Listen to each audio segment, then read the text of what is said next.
All traders must learn to manage risk when they make trades, but sometimes you have a setup that seems perfect. What I've tried to do in this lesson is outline what I call is the perfect trade, but there's still risk involved, and past performance is not indicative of future results. We call it the perfect trade. Here's some insights. Always choose active tickers, meaning they have liquidity. You can enter and exit at ease. Make sure for a stock there's no upcoming earnings announcements that might get in the way of the trend. And choose tickers that will correlate positively with the S&P 500.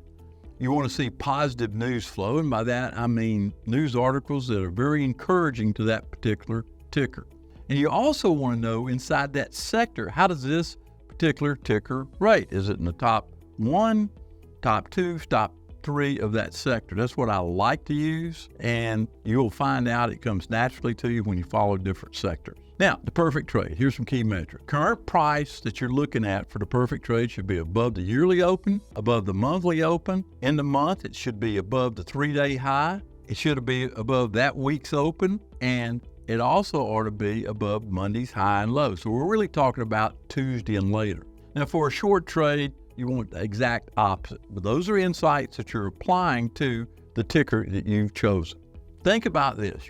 If you're trying to go long, you want to see a higher daily, you want to see a higher 60-minute and a higher 30-minute chart. All the charts should be higher than the preceding bar for the time frame you choose, but 3 matching up is a strong reason to consider.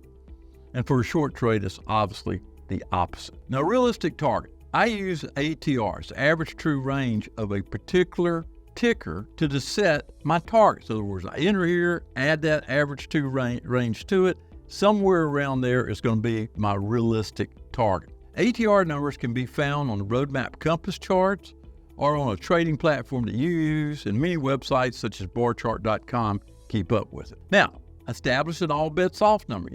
No matter how perfect the trade is, you've got to know when you're wrong. And that's called Risk Management 101. It tells us where we're wrong by price. Insights. I prefer to use 3 choices to finding out that ABO. If I'm during a month, I want to make sure it's below the month open before I get out of it. Or if I'm in a week, I want to make sure it's below that week open before I get out of it.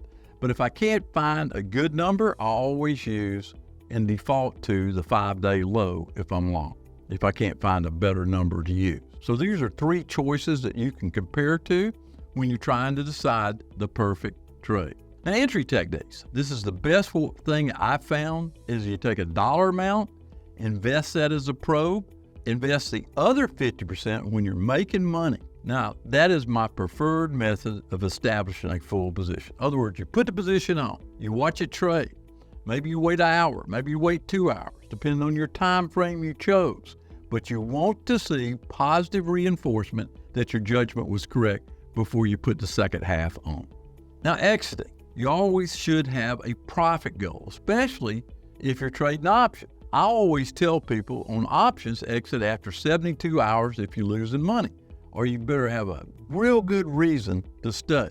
Remember, options have expiration dates different from stocks.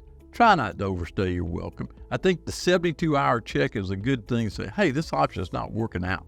This is what I call the perfect setup, the perfect trade. Plug your tickers in here and see if it meets the criteria. If it does, maybe you got a setup for your own perfect trade. As I always say, see you on the flip side.